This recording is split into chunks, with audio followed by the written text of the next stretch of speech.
On est en bord de mer, donc on a la chance d'avoir ce grand cépage, le Mourvèdre. Sentez-le, vous allez voir. Il sent un petit peu l'iode. Depuis quelques années, le rosé s'est échappé des campings et des barbecues. Cette propriété de la Londe-les-Morts, dans le Var, reçoit tous les jours plusieurs dizaines de clients amateurs de rosé provençal. Je veux dire, pour les plats méditerranéens, vous prenez une bonne ratatouille avec un bon rosé, au bord de mer, sur une petite table avec un super... C'est magnifique. Que demander de mieux.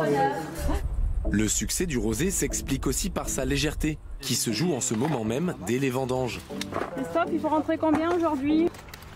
Dans l'idéal, ça serait bien de rentrer 10 000 kilos.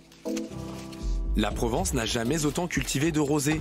Cette année, la région a produit 155 millions de bouteilles pour un chiffre d'affaires de presque 2 milliards d'euros. François Combard est viticulteur.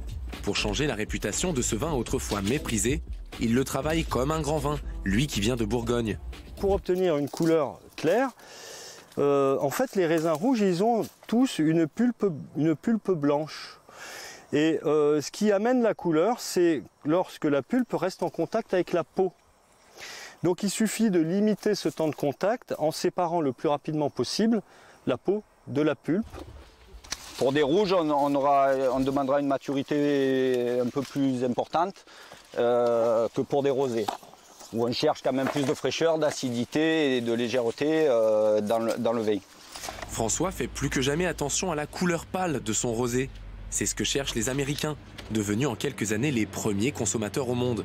Là, vous avez par exemple une commande qui est en attente d'expédition pour les États-Unis. Il consomme près de 400 millions de bouteilles par an, 40 fois plus qu'en 2008. C'est des vins qui vont être vendus sur la côte Est, la côte Ouest et le Sud. Sur la côte d'Azur aussi, le rosé s'embourgeoise.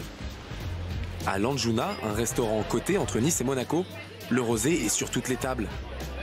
Les clients sont prêts à dépenser des sommes folles pour s'amuser et se faire voir. Le rosé est devenu un signe extérieur de richesse. Ça coûte 1200 €. Voilà. C'est quelle clientèle qui achète ça? Beaucoup, souvent les Anglais, Australiens, ils aiment beaucoup aussi. Une clientèle internationale aisée et moins intimidée par le rosé que par des grands crus de rouge ou de blanc. C'est un vin fait pour l'été et vous pouvez en boire à n'importe quel moment de la journée.